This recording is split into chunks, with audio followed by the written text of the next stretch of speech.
میں نے جو بیان کیا نا اس کا، میں نے کہا نا رمضان میں روحانی صحت بھی بنائیں اور جسمانی بھی. تو جسمانی صحت میں وہ جلدی کیونکہ ٹائم ختم ہو رہا تھا، دو چیزوں کو فوکس کر لیں. باہر کی چیزیں چھوڑ دیں آپ، جن میں خاص طور پر چینی اور کوکنگ آئل، ان دو چیزوں کو کیا کر دیں اپنی ڈکشنری سے نکال دیں. اب کوکنگ آئل نہیں کھائیں گے تو کیا کھائیں گے؟ دیسی گھی کھا لیں. دیسی گھی نہیں کھا سکتے تو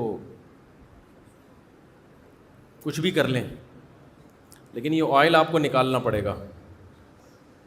اور چینی بھی مارکیٹ سے کیا کرنی پڑے گی؟ شارٹ کرنی پڑے گی. تو اب یہ خود آپ نے پلاننگ کرنی ہے کیسے ہوگا یہ، لیکن آپ کی زندگی بن جائے گی، اتنا سکون ملے گا نا. چند دن ٹینشن ہوگی آپ کو. دوسری بات یہ کہ روٹی چاول بھی کم کریں، کیونکہ روٹی میں بھی بہت زیادہ کارب ہوتا ہے، نشاستہ ہوتا ہے. آج کل کی روٹی یہ وہ روٹی نہیں ہے جو آپ کے ابا دادا کھایا کرتے تھے. یہ وہ والی گندم نہیں ہے، اس میں بہت زیادہ چینجنگ ہو چکی ہے. اب جو بیج گندم کا ہے نا، یہ وہ والا گندم نہیں ہے.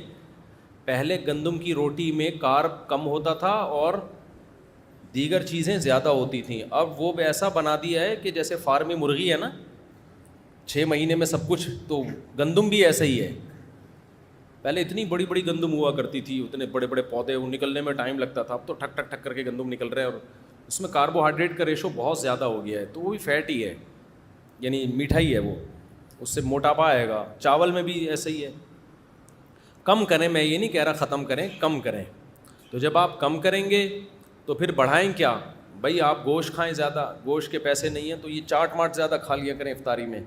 چنے کی چاٹ ہو گئی، ان میں تھوڑا کارب کم ہے نا. لوبیا ہو گیا، لو بھیا کہتے ہیں نا، لو بھیا، تو لو بھیا، اب لوبیا کھا لو. آپ لوبیا کھا لو، سفید چنے کھا لو، اس کی چاٹ کھا لو، کالے چنے کی چاٹ کھا لو، اور اللہ بھلا کرے آپ کا انڈے منڈے کھا لو. یہ جو کیا کرو، کھجوریں کھا لو. یہ جو ہے نا آپ کا حساب کتاب، چاول، روٹی اور چینی. چینی سے مراد چینی سے بنی ہوئی چیزیں. پتہ چلا آپ نے چینی چھوڑ دی، رسگلے کھا رہے ہو آپ، کہ چونکہ میں چینی نہیں کھاتا، تو رسگلہ تو چینی ہی ہے نا. تو یہ چند چیزیں آپ رمضان میں تھوڑا سا ان سے ایوائڈ کریں. دوبارہ بہت لمبا بیان ہو گیا تو مختصر کر کے بتا دیتا ہوں. روٹی چاول ختم نہیں کرنے، بلکہ کیا کرنا ہے؟ کم کرنے ہیں. نمبر 2، چینی کو کیا کرنا ہے؟ ختم کر دو چینی کو. نمبر 3، کوکنگ آئل نکال دو اپنی زندگی سے، خاص طور پہ رمضان میں تو نکالو نا. زیتون کا جو آئل آتا ہے نا، وہ پی لیا کرو. وہ نہیں ہوتا ایکسٹرا ورجن جو ہوتا ہے، اب وہ پینے میں، وہ بھی پکا کے نہیں کھانا ہے. زیتون کا تیل پکا کے خراب ہو جاتا ہے. دیسی گھی پھر بھی تھوڑا بہت پکا سکتے ہیں، زیتون کا تیل نہیں پکا سکتے. تو یہ آپ نے رمضان میں چند کام کرنے. کوکنگ آئل کو نکال دیں، چینی کو نکال دیں، روٹی چاول کم کر دیں. پھر آپ نے کیا کھانا ہے؟ بھائی گوشت کی مقدار بڑھا دیں. آپ گوشت موش کھایا کرو، پھوڑا پھاڑا کرو. دیسی گھی ہے وہ کھا لیا کرو، اور اللہ بھلا کرے انڈے منڈے پھوڑ دیا کرو. انڈے بھی ہاف بوائل کر کے پھوڑو. اور اللہ بھلا کرے دودھ پی لیا کرو، وہ والا ڈبے والا نہیں، گائے پال کے والا. آپ کیا کریں، ایسی باتیں آپ بولو کہ پتہ نہیں کس زمانے میں لے کے جا رہے ہیں ہمیں. لیکن پھر بھی بہرحال ڈبے سے بہتر ہے دوسرا، اس میں بھی چینی ڈال کے نہیں ہے، ایسا ہی. اور اللہ بھلا کرے اس طرح کی چیزیں آپ چند اپنے خرچے پہ اگر کھا لیں تو آپ دیکھیں، کھجوریں کھا لیں آپ، تو انشاءاللہ صلو علی الحبیب ہو جائے گا تھوڑے دنوں میں. آپ خود بولو گے یار مفتی صاحب ہٹو بچوں، ہو گیا. ٹینشن ہوگی چند دنوں تک، دماغ ایسے للچائے گا نا. جب کسی کو بریانیاں پھوڑتا ہوا دیکھو گے، آپ کا دل چاہے گا میں کھا جاؤں بس. لیکن تھوڑے دنوں میں آپ کو جب اچھا کھانے کی عادت پڑ جائے گی تو پھر کیا ہوگا کہ آپ کو جب دماغی مینٹلی صحت، جسمانی صحت اچھی ہوگی نا، تو پھر آپ کو اچھی خوراکوں میں مزہ آنا شروع ہو جائے. کبھی کبھار پھوڑو بریانی تو کراچی کا ایک سوغات ہے، کون چھوڑ سکتا ہے کبھی کبھار. لیکن وہ جو بریانی آپ نے کبھی کبھار پھوڑنی ہے، وہ بھی ذرا اچھے ہوٹل والی بریانی ہو یا گھر کی بریانی ہو. کیونکہ آج کل جو چاول آ رہے ہیں نا بریانی کے، وہ چاول بھی ایسے غلط قسم کے چاول آ رہے ہیں کہ وہ کھانے میں بڑے مزیدار ہوتے ہیں, پیٹ میں جا کے وہ پتھر بن جاتے ہیں, پالش ہوتی ہے ان چاولوں کے اوپر, سمجھتے ہو؟ تو پتہ نہیں کیا کیا آ رہا ہے یار, کیا کیا رونا روئے ہم بیٹھ کے. تو بہت ہی بربادی ہو رہی ہے.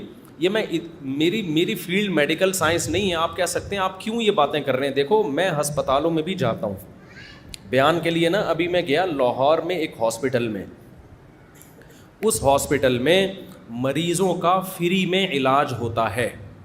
جیسے انڈس ہاسپٹل ہے نا, بڑا اچھا معیاری ہاسپٹل ہے, فری میں کروڑوں روپے کا بجٹ ہے ان کا, اور سال کا اربوں میں پہنچتا ہے. وہ سارا بجٹ کون پورا کرتا ہے؟ پبلک. لوگوں کی زکاتیں ہیں, صدقہ ہے, خیرات ہے, ان سے مریضوں کا فری علاج ہوتا ہے انڈس ہاسپٹل میں. اسی طرح لاہور میں ہے الحجاز ہاسپٹل, وہ بھی فری علاج ہوتا ہے وہاں پہ. تاجر بڑے ایماندار وہاں کے. میں گیا, میں نے وہاں جا کے ایک چیز دیکھی, ڈائلسس کے جو پیشنٹ ہیں اس میں گیا, لائن سے لوگ لیٹے ہوئے ہیں, جوان آدمی گردے گنوا بیٹھے ہیں اپنے. شوگر کے پیشنٹ کو دیکھیں گے, ینگ لڑکے 35 سال 40 سال شوگر کے پیشنٹ. ہارٹ کے پیشنٹ کو آپ دیکھیں گے, ینگ لوگ, جوان لوگ ہارٹ پیشنٹ. کروڑوں روپے کا لوگوں کا سرمایہ زکاتوں کا ان مریضوں کے علاج پہ خرچ ہو رہا ہے. انشاءاللہ ثواب ملے گا, اچھی بات ہے, علاج ہونا چاہیے بھائی. گورنمنٹ اپنی ذمہ داری پوری نہیں کرتی, چلو عوام. لیکن میں نے وہاں مینجمنٹ سے کہا کہ اتنے کروڑوں روپے ان لوگوں کے علاج پہ خرچ ہو رہے ہیں, تو کچھ سرمایہ آپ وقف کریں لوگوں کو اویئر کرنے کے لیے کہ بھائی ڈائلسس کے پیشنٹ بنتے کیوں ہو, ایسے کام کیا کر رہے ہو کہ 40 سال کی عمر میں تمہارے گردے جواب دے گئے ہیں, تو کچھ پیسہ اس پہ بھی تو خرچ ہونا چاہیے. ابھی پھر مجھے غصہ آنا شروع ہو رہا ہے, تاکہ قوم کا یہ پیسہ کسی اور جگہ استعمال ہو نا. دیکھو دوبارہ سے, ابھی سمجھ میں نہیں آیا. آپ کے پاس 4 لاکھ روپے ہیں, آپ نے کسی غریب پہ خرچ کرنے ہیں, کسی مستحق پہ. 4 آدمی ایسے نکلے جو برگر کھا کے, پیزے پھوڑ کے, اور کولڈ ڈرنک پی کے, سگریٹیں پی کے, چرس پی کے, اور بالکل نیچر کے خلاف لائف اسٹائل اختیار کر کے چاروں پیشنٹ بن گئے شوگر کے اور گردوں کے. ٹھیک ہے نا, وہ چاروں کس کے پیشنٹ بن گئے؟ شوگر اور گردوں کے. آپ نے 4 لاکھ روپے ان کے علاج پہ لگا دیے. ٹھیک ہے, آپ کو نیت کا ثواب ملے گا انشاءاللہ. لیکن عقل مند آپ کو مشورہ دے گا کہ یار یہ جو 4 آدمی پیزے پھوڑ رہے ہیں اور صبح و شام بوتلیں چڑھا رہے ہیں, پان گٹکے کھا رہے ہیں, سگریٹیں پھونک رہے ہیں, ان کا بے تحاشا پیسہ ان فضول چیزوں پہ خرچ ہو رہا ہے. تو آپ کو اللہ نے 4 لاکھ روپے دیے ہیں, اس سے پہلے کہ یہ مریض بنے آپ 1 لاکھ روپے اس پہ خرچ کر دو کہ یہ انسان کے بچے بن جائیں. وہ 1 لاکھ میں بن جائیں گے. 1 لاکھ روپے میں آپ کیا کرو, ایک ورک شاپ کرواؤ, یا یوٹیوب کا کوئی چینل خرید لو, اس پہ لوگوں کو اویئر کرو, یا کسی مشہور آدمی کا سے ایک ڈاکومنٹری بنوا لو, تاکہ جو مشہور لوگ ہوتے ہیں ان کی بات پھیلتی جلدی ہے, جس میں ان کو پیزے برگر کے نقصانات, کولڈ ڈرنک کے نقصانات, پان گٹکے کے نقصانات, چرس اور فضول چیزوں کے نقصانات بتائے جائیں. تو 1 لاکھ روپے میں ان کی کھوپڑی میں یہ بات بیٹھ جائے گی کہ ہمیں یہ فضول چیزیں نہیں کھانی چاہیے. کھانے کی چیزیں ہمارے کیا ہیں؟ کھجور کھاؤ میرے بھائی, شہد کھاؤ, اور اللہ بھلا کرے آپ کا, تھوڑا روٹی چاول پہ کنٹرول کرو, تھوڑا کم کھاؤ, ایکسرسائز کرو, ورزش کا بہت بڑا دخل ہے, روزے رکھو. وہ 1 لاکھ میں کیا ہوگا کہ قوم کا بہت بڑا سرمایہ بھی بچ جائے گا, اور لوگ ڈائلسس پیشنٹ بنیں گے ہی نہیں. اب سمجھ میں آیا میں کیا کہنا چاہ رہا ہوں؟ تو دیکھو غریب کی خدمت صرف یہ نہیں ہے کہ جو ڈائلسس پیشنٹ ہیں یا شوگر کے پیشنٹ ہیں یا جو ہارٹ پیشنٹ ہیں زکاتوں سے ان کا علاج کراؤ. اس سے بڑی خدمت یہ ہے کہ آپ پہلے سے ان کو گائیڈ کرو, اویئر کرو, تاکہ وہ ایسے پیشنٹ بنے ہی نہیں. اب آئی سمجھ میں بات کی نہیں آئی؟ تو یہ بھی مذہب کا ٹاپک ہے یا نہیں ہے؟ میں آپ کو ترغیب دوں کہ ڈائلسس کے پیشنٹ پہ آپ زکاتیں خرچ کریں, آپ کو بہت ثواب ملے گا. ٹھیک ہے, یہ بھی میرا موضوع ہے. اس سے زیادہ میں اس کو فوکس نہیں کروں کہ یار لوگوں کو اویئر کرو تاکہ وہ ڈائلسس پہ جائیں نہیں نا, گردے بچا کے رکھیں اپنے. ٹھوک دیا ٹیکا, اس کو میڈیسن لکھ کے دے دی, نوٹ بھی مل رہے ہیں, چھپ رہے ہیں, ٹھیک ہے, ہم اس کو, وہ آپ کی فیلڈ ہے, آپ زیادہ بہتر جانتے ہیں. لیکن ڈاکٹروں کو چاہیے کہ بھائی لوگوں کو آپ باقاعدہ ورک شاپ کروائیے, جو سنجیدہ ماہر ڈاکٹر ہیں, جو ایکسپرٹ ہیں. ورنہ ڈاکٹروں میں بھی ہر طرح کے ہیں, منجن بیچنے والے بھی بہت سارے ہیں, ایسا نہ وہ ورک شاپ کے نام پہ پتہ نہیں کیا کروا دیں. جو ایکسپرٹ ڈاکٹر ہیں, جن کی ریسرچ ہے, جن کی تحقیق ہے, جن کا تجربہ ہے, ان کو چاہیے کہ لوگوں کو اویئر کریں, لوگوں کو بتائیں کہ یہ کیا جو آپ کھا رہے ہو اس سے ہسپتالوں کی ڈاکومنٹری بناؤ. میرا ارادہ ہو رہا ہے میں ڈاکومنٹری بناؤں گا اسپتالوں کی جا کے, کہ یہ دیکھو 35 سال کا نوجوان, گٹکے کی وجہ سے اس کے منہ کا حال دیکھو آپ, منہ کا کٹا ہوا ہے منہ اس کا. کیونکہ میرے پاس جب گٹکا کھانے والا آتا ہے نا, میں اس کو کہتا ہوں منہ کا کینسر ہوتا ہے, اس سے اس کو ڈر نہیں لگتا جب تک کوئی کینسر کا پیشنٹ اس کو دکھایا نہ جائے. پھر مٹھائی کا ڈبہ لے آیا. اچھا دیسی گھی بھی ہے, بڑی نوازش آپ کی, اللہ بہت جزائے خیر دے. دیکھو میرے پاس دیسی گھی آتا ہے پھر بھی میں کر سکتا ہوں. اچھا آپ بیٹھے تو صحیح نا, بیٹھے تو صحیح نا, ابھی بیٹھے, پھر ملتے ہیں آپ سے. میرے پاس اتنی مٹھائیوں کے ڈبے آتے ہیں نا, جو آ رہا ہے گفٹ میں مٹھائی کا ڈبہ. پہلے میں گھر میں دے دیتا تھا, پھر میں نے کہا اپنے بچوں کو میں کیوں خراب کروں مٹھائیاں کھلا کھلا کے, اب میں گھر میں بھی نہیں دیتا, اب میں دفتر میں بانٹ دیتا ہوں. تو یہ میں اس لیے بتا رہا ہوں, آپ محبت میں دیتے ہیں, آپ کی محبت کی قدر ہے, لیکن ہم مٹھائی الحمدللہ کھاتے نہیں ہیں, ٹھیک ہے نا. اور آپ کو بھی کوئی ڈبہ مٹھائی کا دیا کرے, رکھا کریں, عزت دی اس نے, بہرحال محبت دی, کھلائیں کسی اور کو. کیونکہ آدمی اپنے ہاتھوں سے اپنی قبر کھو دے, یہ صحت کے لیے بالکل بھی مناسب نہیں. بیمار ہو اللہ کی طرف سے تو صبر کی توفیق بھی ملتی ہے اور گناہ بھی معاف ہوتے ہیں. اور رسگلے پھوڑ پھوڑ کے جب بیمار ہوتا ہے نا, افسوس بھی ہوتا ہے, اور ایک دم بیمار نہیں ہوتا. لوگ کہتے ہیں ہم نے تو دن 8 رسگلے کھائے تھے. جیسے ایک مہمان گیا نا کسی کے گھر, رسگلے کھا رہا ہے, تو میزبان نے کہا اور کھائیے نا, اس نے کہا پہلے 2 کھا چکا ہوں. کہتے کھائے تو آپ نے 6 ہیں, خیر یہ نہ بولیں آپ کے 2 کھا چکا ہوں, ٹھیک ہے نا. تو سارے ڈاکٹروں کا, حکیموں کا اتفاق ہے کہ 40 سال کے بعد میٹھے کو کیا کر دینا چاہیے, کم کر دینا. میٹھے سے وزن بڑھتا ہے, لیکن کم کرنے کے بجائے میٹھا کیا ہو رہا ہے, بڑھتا چلا جا رہا ہے. دیکھو اسلام میں جتنے تہوار ہیں نا, ان تہواروں میں کہیں بھی آپ کو میٹھا نہیں ملے گا. میٹھا آپ کو عید الفطر کے دن بھی میٹھا نہیں ہے, بس کھا سکتے ہو, کھاؤ آپ, کھانا کا ہے, کھجوریں کھائیے نبی صلی اللہ علیہ وسلم نے عید الفطر کے دن, بس اس میں ہے. وہ بھی مٹھائی نہیں کھائی آپ نے, حلوہ نہیں کھایا. عید الفطر میں آپ اتنا کیا کرتے تھے کہ پورے رمضان آپ نے روزہ رکھا تو عید سے پہلے آپ چند کھجوریں کھا کے جایا کرتے تھے بس.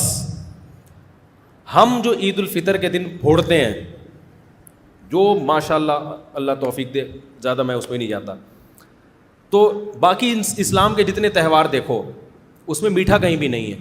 نمبر 1 بقرعید, جب بچہ پیدا ہوتا ہے خوشی کا دن ہے نا, فیملی پلاننگ والوں کے لیے غم کا دن ہوتا ہے کہ آبادی مزید بڑھ گئی. اسلام خوشی کا دن منانے کا حکم دیتا ہے کہ لڑکی پیدا ہوئی تو 1 بکرا, اور لڑکا پیدا ہوا تو 2 بکرے. اگر میٹھا اسلام میں اس کی ویلیو ہوتی تو اسلام کہتا لڑکی پیدا ہوئی تو زردے کی 1 دیگ, رسگلے کا 1 ڈبہ, لڑکا پیدا ہوا تو رسگلے کے 2 ڈبے, یا حلوے کی 2 دیگیں. نا بکرا, پروٹین, گوشت. نہیں آ رہی بات سمجھ میں؟ بکرا یا گائے کا حصہ یا دمبا. اسی طرح اسلام میں ایک تہوار ہے ولیمہ. جب شادی ہوتی ہے تو ولیمہ سنت ہے, حدیث میں بہت ترغیب ہے, بہت ترغیب ہے ولیمے کی. حدیث میں آتا ہے اولم ولو بشاتن, ولیمہ کرو, شادی کے موقع پہ خوشی کا اظہار کرو, مٹھائیاں کھلا کے. کہیں بھی نہیں ملتا نبی صلی اللہ علیہ وسلم نے اپنے ولیمے پہ لوگوں کو لڈو کھلائے ہوں, کہیں بھی نہیں ملتا. ولیمے میں نبی نے جو آرڈر دیا ولو بشاتن, بکری, 1 بکری بھی ذبح کر کے کر سکتے ہو تو 1 بکری ذبح کر لو. وہاں بھی کیا ہے, گوشت. بقرعید مسلمانوں کا تہوار ہے, خوشی کا دن ہے. اللہ میاں نے یہ کہا کہ بقرعید کی نماز پڑھ کے جایا کرو اور دبا کے زردے کی دیگیں, یعنی قربانی دلوائی جا رہی ہے نا, تو قربانی مالی قربانی سے جانور خرید کے ذبح کر کے گوشت کھانا ہے. اللہ میاں نے یہ نہیں فرمایا کہ مالی قربانی میں یہ ہے کہ بکرے کی جتنی قیمت ہے, مثال کے طور پر 30,000 کا بکرا آ رہا ہے تو یا تو بکرا ذبح کر دو یا 30,000 کی حلوے کی دیگیں بنا کے پبلک میں بانٹ دو, خود بھی کھاؤ لوگوں کو بھی کھلاؤ. نا نا نا نا, جب تک بکرا نہیں کٹے گا, گائے نہیں کٹے گی, اونٹ نہیں کٹے گا اور دمبا نہیں کٹے گا اس وقت تک بقرعید پوری نہیں ہوگی. وہاں بھی گوشت کھلایا جا رہا ہے.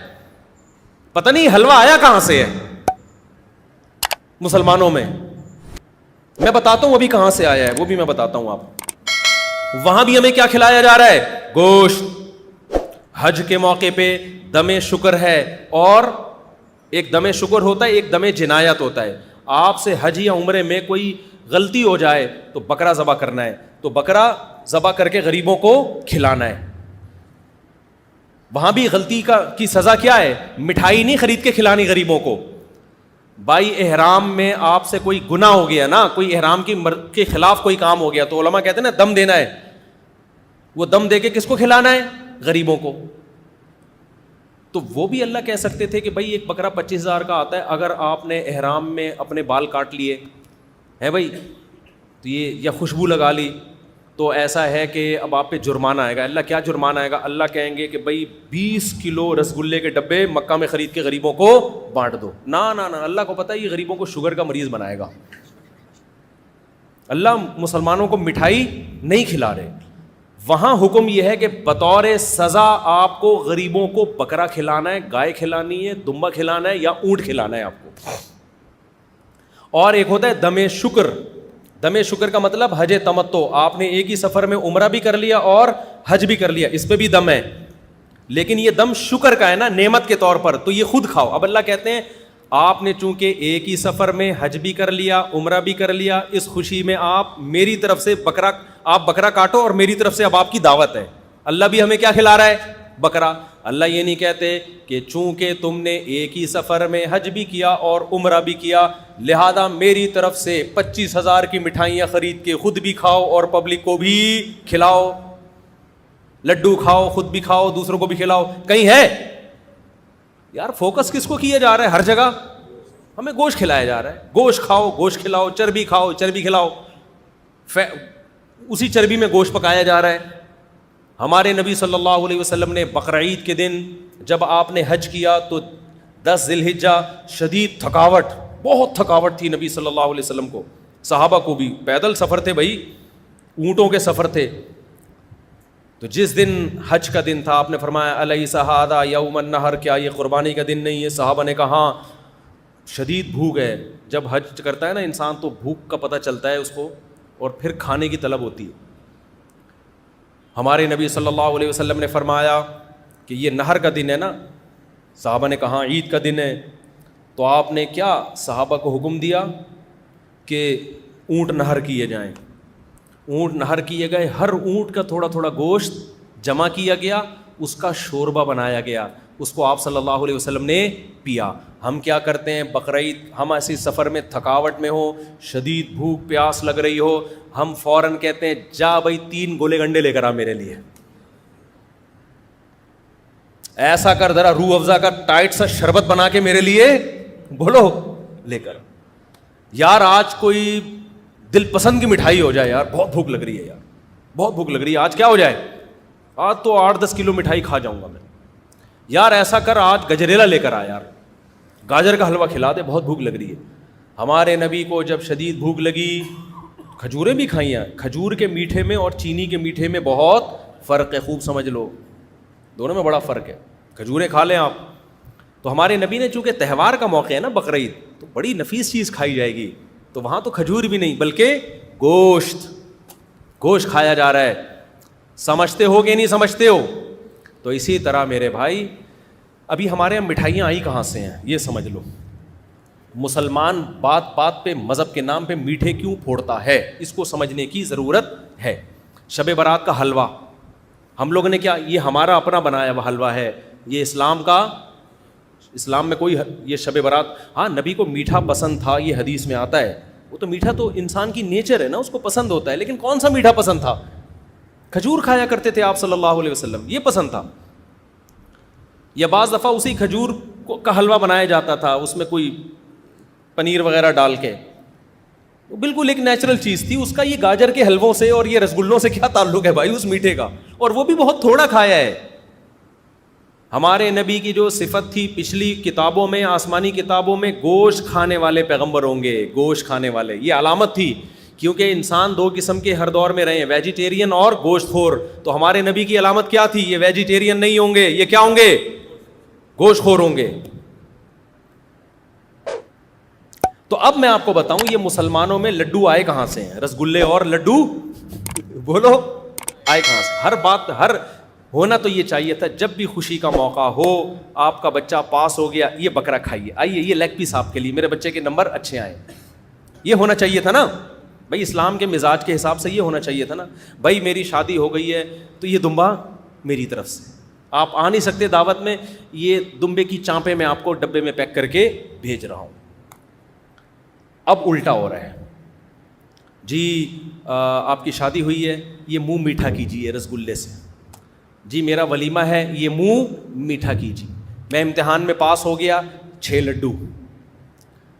یہ میرا باہر کا ویزا لگ گیا, امریکہ جا رہا ہوں, یہ 8 رسگلے. ٹھیک ہے نا؟ تو ظاہر ہے میرے بھائی, جب آپ لڈو پھوڑتے رہیں گے اور مذہب کے نام پہ پھوڑو گے, کیونکہ مذہب کے نام پہ جب پھوڑتا ہے تو عبادت سمجھ کے 6 کے بجائے 8 کھائے گا پھر وہ, کیونکہ وہ سمجھ رہا ہے سنت ہے یہ. تو اس سے میرے بھائی ہوگا کیا کہ آپ بھی لڈو کی طرح بننا شروع ہو جاؤ. جو لڈو کھاتا ہے وہ بالآخر لڈو جیسا ہو جاتا ہے, وہ گلوکوز سے بھر جاتا ہے تھوڑے دنوں میں.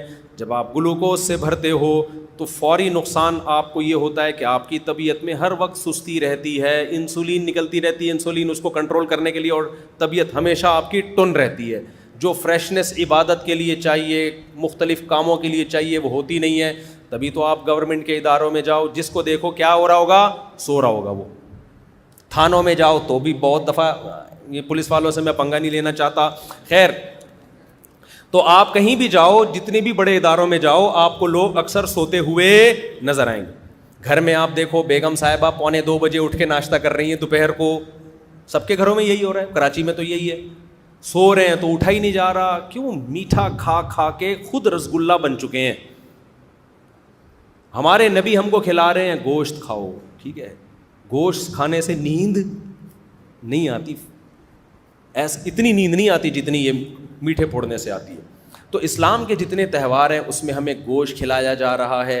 اسلام میں نبی صلی اللہ علیہ وسلم کی جو علامتیں بیان کی, ہاں میں بتا رہا تھا میٹھا آیا کہاں سے ہے, یہ سمجھو. دیکھو ہندو گوشت نہیں کھاتے, ہندو گوشت نہیں کھاتے, لہذا ان کے پاس گوشت کا آلٹرنیٹ کیا ہے؟ اب اللہ نے جو لذت گوشت میں رکھی ہے نا کھانوں میں, وہ کسی اور چیز میں نہیں رکھی ہے. گوشت کی بریانی, گوشت کی نہاری, یہ سارے مزے کے کھانے کس کے ہوتے ہیں؟ تو ہندوؤں کے جو پنڈت لوگ تھے انہوں نے گوشت چھڑوا دی اپنی قوم سے مذہب کے نام پہ. اب ان کو کھانوں میں لذت پیدا کرنے کے لیے کچھ تو نیا لانا تھا نا. تو اب ان کے تبھی یہ جو ہندوستان میں کھانے پینے کی جو صنعت ہے نا, اس نے بڑی ترقی کی ہے. اتنی ویرائٹیز کھانے کی آپ کو دنیا میں کہیں نہیں ملیں گی جتنی ہندوستان میں ہے. وجہ اس کی کہ جب گوشت نہیں کھا رہے تو زندگی کا مزہ کیا ہو گیا؟ خراب. لہذا انہوں نے دالوں کی مختلف چیزیں بنانا شروع کر دیں اور چاولوں کی مختلف طریقوں سے بنانا شروع کر دیا. اب تو 20 قسم کی مٹھائیاں بنانا شروع کر دیں. وہ اتنی مٹھائیوں کی اقسام آپ کو ملیں گی. تو مسلمانوں میں جو لڈو کھانے کا رواج آیا بہت زیادہ, یہ ہندوؤں کے ساتھ رہنے کی وجہ سے. ورنہ مسلمان بائی نیچر کیا تھا؟ گوشت خور تھا. سمجھتا ہے کہ نہیں سمجھتا ہے؟ اب غریب آدمی کیا کرے؟ سوال پیدا ہوتا ہے, بھائی غریب آدمی صبر کرے. غریب آدمی کیا کرے؟ صبر کرے. تو جو ہے وہ کھائے بس. غریبوں جو اللہ نے نہیں دیا تو صبر کرے. تو اللہ تعالیٰ کی عادت ہے, اللہ غریب آدمی کو جو ہے وہ بغیر گوشت کے بھی پروٹین دے سکتے ہیں. اس میں کیا ہے؟ ہم نے تو بڑے بڑے غریب دیکھے ماشاء اللہ, ہٹے کٹے فٹ فاٹ. تو یہ جو اسلام آپ کو یہ کہتا ہے کہ اگر جیب میں پیسہ ہے تو کنجوسی مت کرو, نہیں ہے تو اللہ پہ توکل کرو. کیا کرو؟ اللہ پہ توکل. ابھی تو بڑا مسئلہ. اچھا غریب آدمی کے پاس گٹکا کھانے کے پیسے کہاں سے آتے ہیں؟ سگریٹ پینے کے پیسے کم بخت کے پاس کہاں سے آ رہے ہیں؟ یہ کوکنگ آئل بھی تو فری میں تھوڑی مل رہا ہے. اچھا یہ آپ کو بتاؤں, یہ جو کوکنگ آئل آپ کو مل رہا ہے نا سستا, اور دیسی گھی مہنگا. دیسی گھی ڈلتا کم ہے اور یہ کوکنگ آئل ڈلتا زیادہ ہے. نتیجہ تقریباً سیم ہی ہے. نتیجہ تقریباً کیا ہے؟ سیم ہی ہے. اور غریب آدمی کے لیے بکری پالنا زیادہ آسان ہے. آپ پال لو, وہ تو ادھر ادھر سے کھا پی کے اپنا گزارا کر لیتی ہے. خیر, اب میں امیر غریب کی بات کی طرف نہیں جا رہا, میں تو کہہ رہا ہوں چلو غریب آدمی صبر کرے, لیکن جس کو اللہ نے پیسہ دیا ہے وہ تو اپنے ہاتھوں سے اپنی قبر خود مت کھودے, وہ تو کم از کم تھوڑا سا خیال کرے.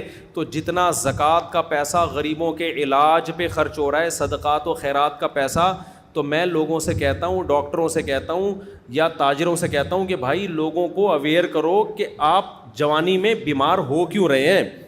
میڈیکل سائنس یہ کہتی ہے, میں نے ڈاکٹروں سے سنا ہے کہ جو ہارٹ اٹیک ہوتا ہے نا, یہ اچانک ہمیں لگتا ہے کہ اچانک ہو گیا, ہوتا یہ اچانک نہیں ہے. 15 سال سے دل کے ساتھ غلط ہو رہا ہوتا ہے. آپ ایسی غذائیں کھا رہے ہوتے ہیں 15 سال سے جو دل کے لیے نقصان دہ. 15 سال آپ کو آپ کی باڈی اور دل مہلت دیتا ہے کہ انسان کا بچہ بن جا. 15 سال تک آپ غلط غذائیں کھاتے جب دل سے آپ کی یعنی دل کے بس میں نہیں رہتا نا, پھر ہارٹ اٹیک ہوتا ہے. وہ جو رگیں جمنا شروع ہوتی ہیں ایک دم سے تھوڑی اس میں پراٹھے آ کے اٹک جاتے ہیں. جو دل رگیں تنگ ہوتی ہیں اور ہارٹ اٹیک ہوتا ہے تو ایک دم سے تھوڑی ہوتا ہے, 15 سال لگتے ہیں کم سے کم. تو 15 سال سے آپ کچھ غلط کھا رہے ہوتے ہو, جس کے بعد دل ایک دن آ کے کہتا ہے بھائی بس ہو گیا, اور ہارٹ اٹیک ہوتا ہے اور آپ کا انا للہ ہو جاتا ہے. اور لوگ کہتے ہیں ابھی تو بیٹھے ہوئے تھے, پتہ نہیں اچانک ان کو کیا ہو گیا. اچانک نہیں ہوا, یہ 15 سال سے پراٹھے پھوڑ رہے ہیں. جب بھی پراٹھے بولتا ہوں مجھے اپنا خیال آتا ہے, یہ 15 سال سے کیا کر رہے ہیں, پھوڑ تو 30 سال سے رہے ہیں, 15 سال سے دل خراب ہونا شروع ہوا تھا, اور یہ رسگلے پھوڑ رہے ہیں. اور اگر پراٹھے پھوڑ رہے ہو نا تو ایکسرسائز اتنی کرو کہ وہ پراٹھا کہیں کسی کھانچے میں جا کے فٹ ہو جائے, سمجھتے ہو, کہیں نہ کہیں جا کے لگ جائے, وہ اٹیک کا ذریعہ نہ بنے. تو اس لیے میں اس پر اتنی شدت سے بیان کرتا ہوں, ورنہ میرے میڈیکل سائنس میری فیلڈ نہیں ہے. تو اب چونکہ رمضان میں آپ اپنی صحت کو مینٹین رکھ سکتے ہیں, تو اس لیے ایسے کام مت کریں کہ مالداروں کا پیسہ آپ کے ڈائلیسس میں خرچ ہو. کوشش کریں اپنے گردوں کو بچائیں. قوم پہلے ہی بہت غریب ہے, پہلے ہی قوم پہ بہت بوجھ ہے, تو جب یہ ڈائلیسس کے پیشنٹ ہی کم ہوں گے تو جو مالدار خرچ کرنا چاہتے ہیں ان کے پاس اور بہت سارے مصارف آ جائیں گے جہاں وہ خرچ کریں گے. تو میرا اپنا بھی ارادہ ہے کہ میں ڈاکٹروں کو لا کے, جو اچھے ایکسپرٹ حکیم ہیں یا ڈاکٹرز ہیں, ان کو لا کے لوگوں کو اویئر کروں. ابھی ہم نے ڈاکٹر خرم صاحب جو لندن میں ہوتے ہیں ان کا انٹرویو لیا ہے پوڈ کاسٹ, وہ بھی انشاءاللہ بھی شائع ہوگا, کینسر کے بارے میں, کہ وہ بہت سی بے احتیاطیاں ہوتی ہیں جن سے آپ کو کینسر ہو جاتا ہے. اچھا, میں نے ڈاکٹروں سے سنا ہے, یہ کینسر کے اسپیشلسٹ کہتے ہیں کہ سگریٹ پینا صحت کے لیے اتنا نقصان دہ نہیں ہے جتنا میٹھا زیادہ کھانا نقصان دہ ہے. سمجھتے ہو, سگریٹ پینا بھی نقصان دہ ہے, اتنا نہیں جتنا, کیونکہ میٹھا کھانے سے وزن کیا ہوتا ہے, اصل ہے وزن بڑھنا.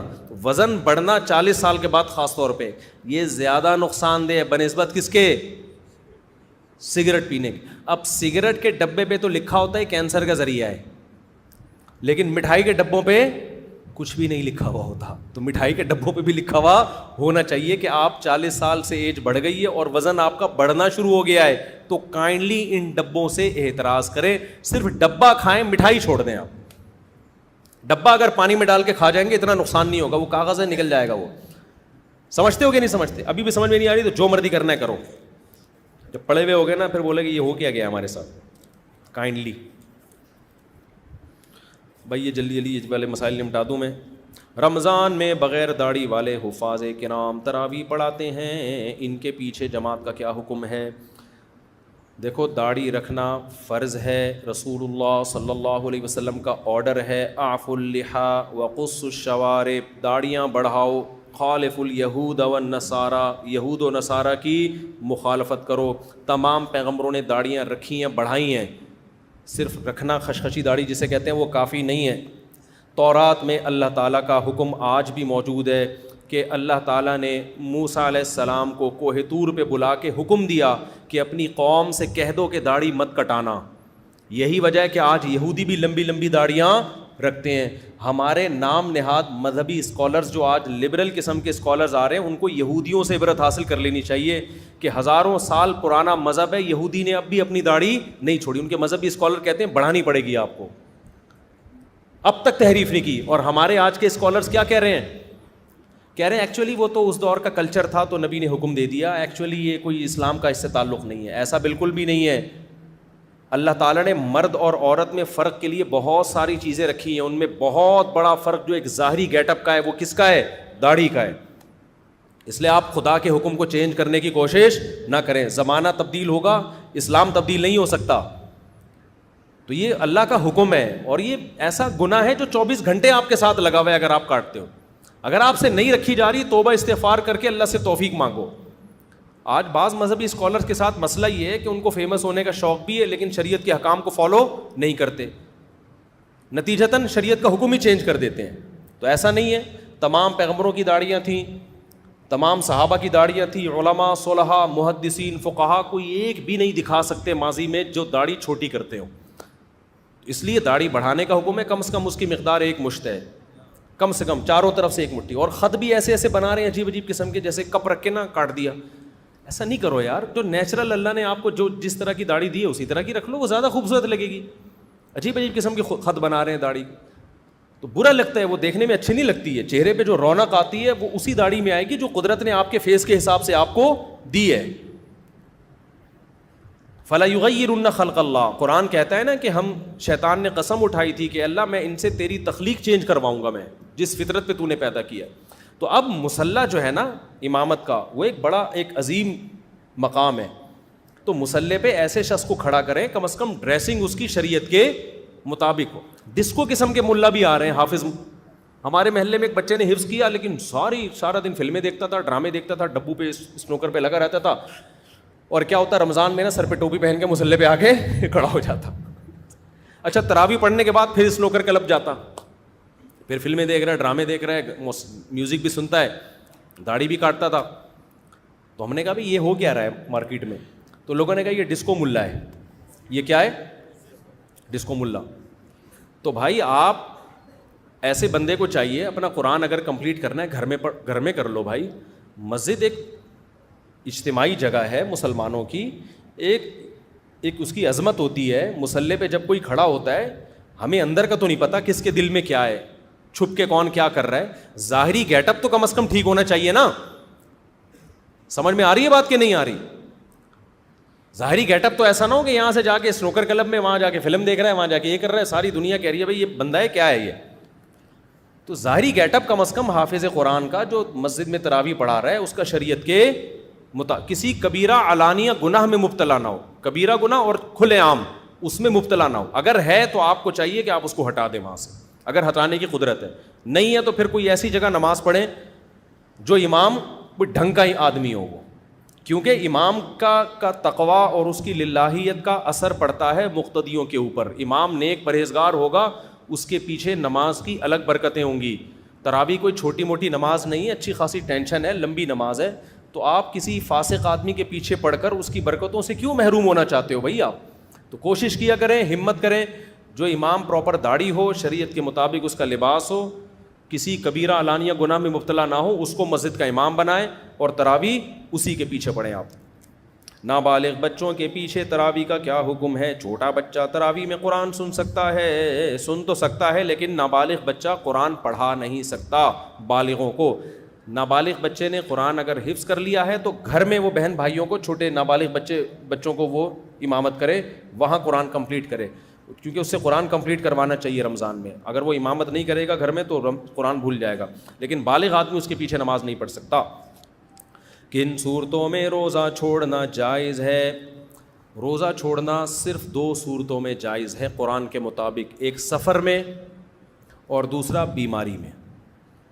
سفر کا مطلب یہ ہے کہ آپ سفر میں داخل ہو چکے ہوں.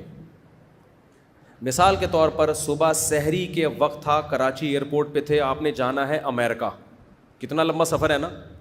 لیکن سحری کا وقت, آپ کا گھر ہے کراچی میں, سحری کا وقت ختم ہو گیا کراچی ایئرپورٹ پہ, تو ابھی آپ مسافر بنے نہیں ہیں. سفر کی نیت ہے مگر بنے نہیں ہیں, تو آپ کو روزہ رکھنا پڑے گا,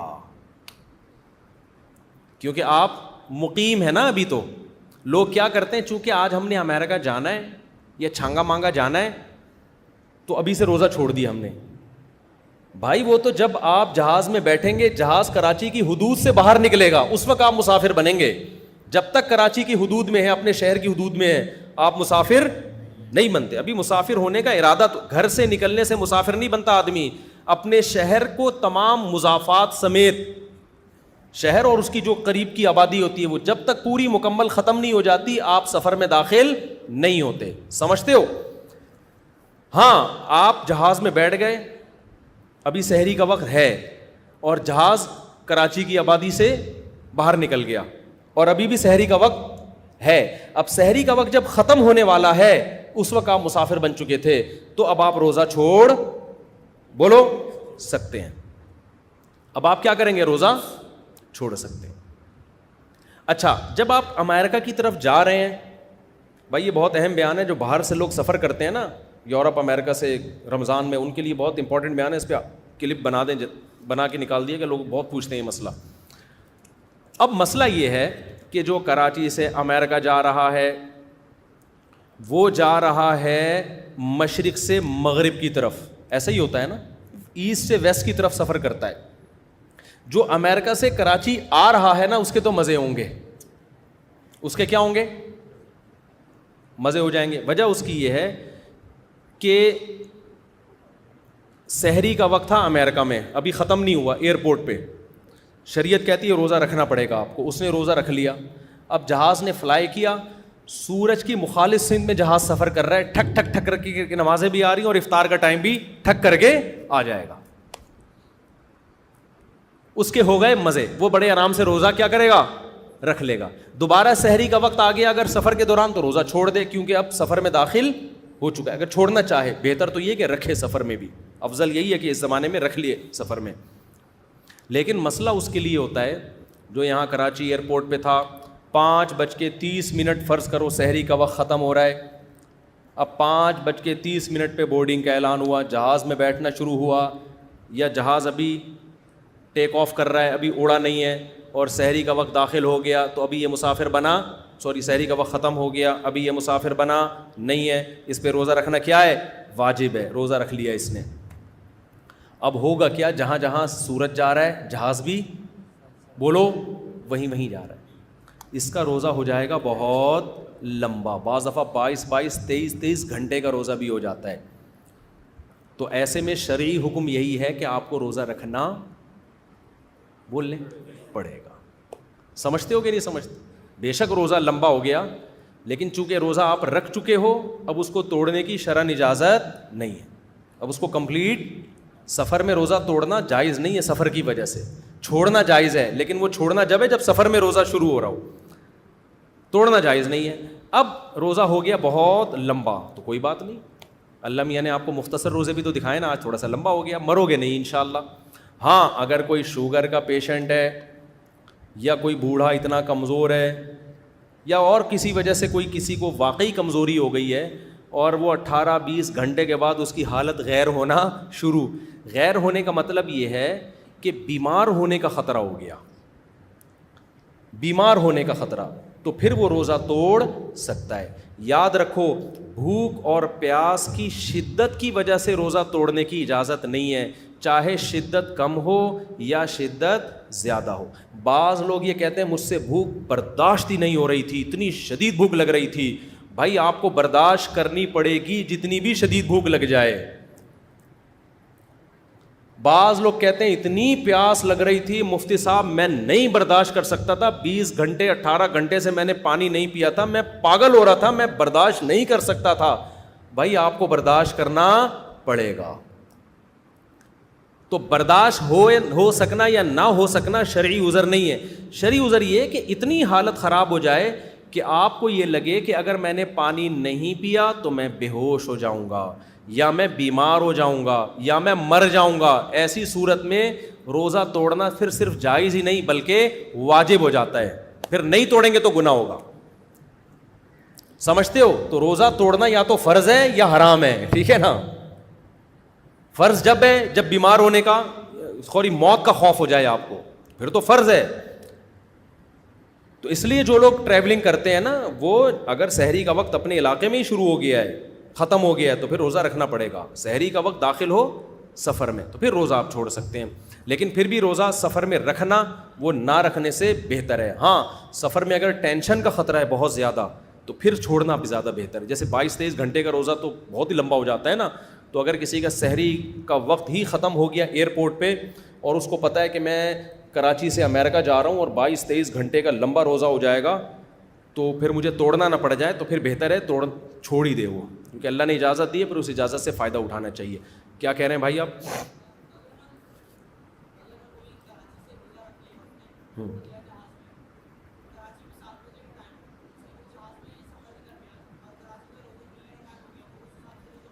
نہیں نہیں نہیں نہیں, یہ کہہ رہے ہیں جہاز میں کراچی آ رہا ہے اور کراچی میں روزے کا ٹائم ہو گیا, جہاز میں نہیں ہوا, تو ایسا نہیں ہے. جہاز میں سورج جب تک غروب نہیں ہوگا نا تو اس وقت تک روزہ نہیں کھول سکتے. اچھا ایک مسئلہ تو یہ ہو گیا روزے سے متعلق. اگلا سوال بھی اسی جیسا ہے, وہ یہ ہے کہ مزدور حضرات یا سخت محنت کش افراد روزہ کیا چھوڑ سکتے ہیں؟ بہت امپورٹنٹ سوال ہے. دیکھو میں نے بتایا کہ روزہ چھوڑنا دو صورتوں میں, سفر اور بیماری. مزدور اس میں داخل نہیں, جاب والے لوگ اس میں داخل نہیں ہیں, کیونکہ اس کا کوئی معیار نہیں ہے. صحابہ کے دور میں کوئی مزدور پیشہ تھے, کوئی انویسٹر تھے جو صرف پیسے انویسٹ کرتے تھے, آرام سے رہتے تھے. قرآن نے جب حکم دیا ہے نا کہ تم پر روزے فرض کیے گئے ہیں تو اس میں مزدور بھی داخل ہیں, ریگستانوں میں کام کرنے والے لوگ بھی داخل ہیں. دو لوگ مستثنی ہیں, بیمار اور مسافر.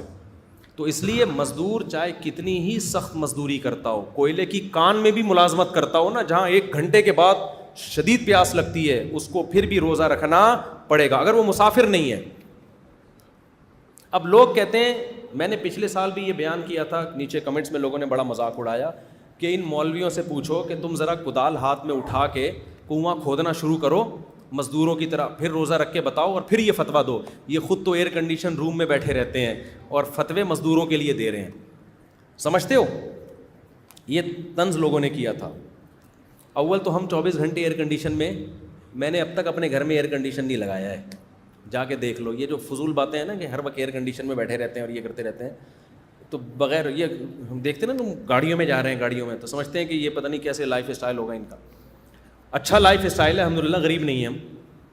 لیکن اگر بیٹھے بھی رہتے ہوں 24 گھنٹے, مفتی کی ذمہ داری ہے کہ وہ 24 گھنٹے ایئر کنڈیشن میں بیٹھے یا کوئلے کی کان میں بیٹھے, فتویٰ قرآن و سنت کے مطابق دے گا. وہ یہ نہیں دیکھے گا کہ چونکہ میں کدال اٹھا کے اگر گڑھا کھودوں تو مجھ سے نہیں روزہ رکھا جائے گا, تو مزدور بیچارے سے کیسا رکھا جائے گا, لہذا مزدور کو اجازت دے دو. اجازت دینے کے لیے ہمیں کس سے پرمیشن لینی پڑے گی؟ اللہ سے, اور اللہ پرمیشن نہیں دے رہا, نہ مجھے دے رہا ہے نہ مزدور کو دے رہا ہے. اللہ پرمیشن دے رہا ہے مسافر کو, اور کس کو؟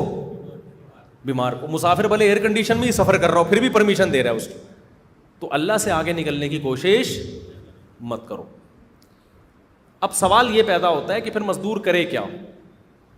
بھائی آپ واقعی گرمیوں کے روزے میں ذرا 1 گھنٹہ کنواں کھود کے تو دیکھو نا, گڑھا کھود کے دیکھو, دماغ کا دہی بن جائے گا. اس کا جواب یہ ہے کہ مزدور رمضان میں پہلی کوشش یہ کرے کہ رات کے وقت مزدوری کرے. وہ ہم نے ایسے مزدور دیکھے ہیں جو کدال کا کام اور محنت مزدوری کا کام کس میں کرتے ہیں؟ رات. وہ کہتے ہیں بھائی دن میں ہمارے بس میں نہیں, ہمیں روزہ توڑنا پڑ جائے گا, ہم نہیں کریں گے یہ کام. اولین ترجیح اس کو دیں. اور جو مزدوروں سے کام لینے والے ٹھیکیدار ہیں ان پر بھی شرعاً یہ واجب ہے کہ وہ مزدور کا خیال کریں رمضان میں, اس پہ بوجھ ہلکا ڈالیں اور اجرت اس کو پوری دیں. اللہ اس پہ ان کو بہت زیادہ اجر عطا کرے گا. اس پہ برڈن نہ ڈالیں کام کا زیادہ, سخاوت دکھائیں تھوڑی.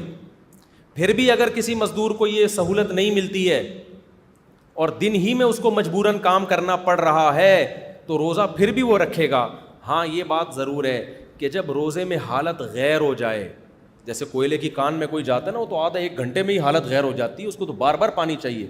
تو اتنی حالت جب غیر ہو جائے کہ اس کو ڈر ہو کہ میں نے پانی نہیں پیا تو میں بے ہوش ہو جاؤں گا یا چکرا کے چکر آنا شروع ہو جائیں گے. چکر آنا بھی ایک بیماری ہے.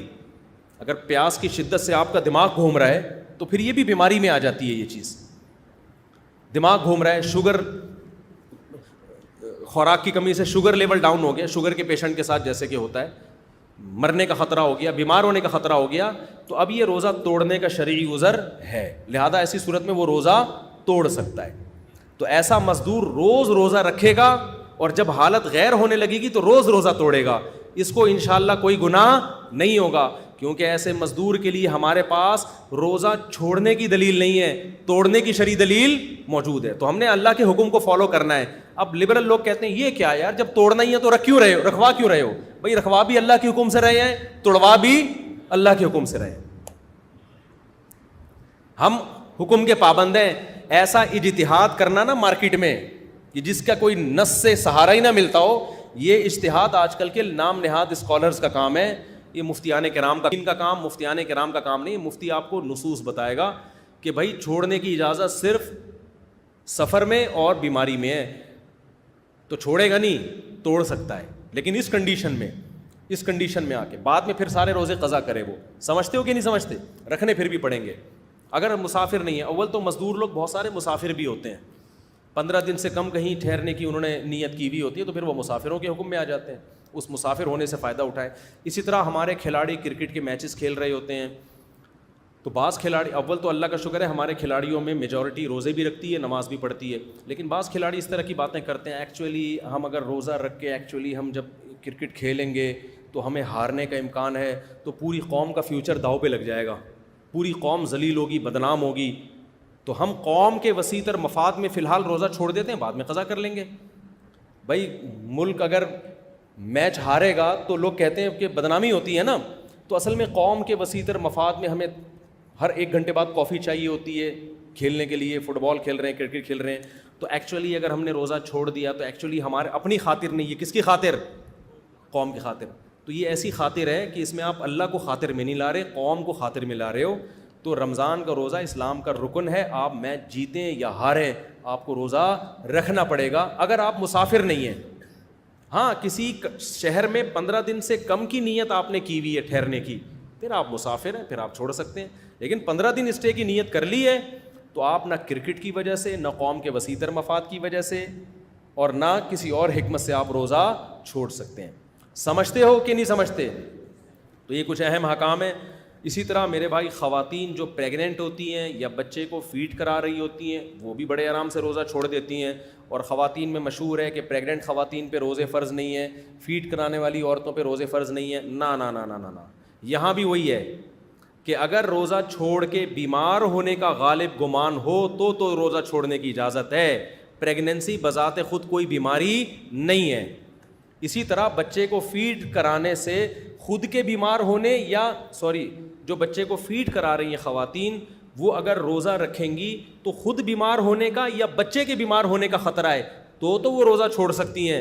ادروائز فیڈ کرانے والی عورت کے لیے بھی روزہ چھوڑنا جائز نہیں ہے. سمجھتے ہو؟ تو اگر خاتون بچے کو فیڈ کرا رہی ہیں, ان کو ڈر ہے کہ میں نے روزہ رکھا تو دودھ ہی نہیں آئے گا, بچے کا بیڑا غرق ہو جائے گا, تو ایک الگ مسئلہ ہے. لیکن اگر ایسا خطرہ نہیں ہے تو کچھ کمزوری تو بہرحال ہوتی ہے, اور فیڈ کرانے والی کو زیادہ کمزوری ہوتی ہے, تو یہ ویکنیس یا کمزوری کوئی شرعی عذر نہیں ہے.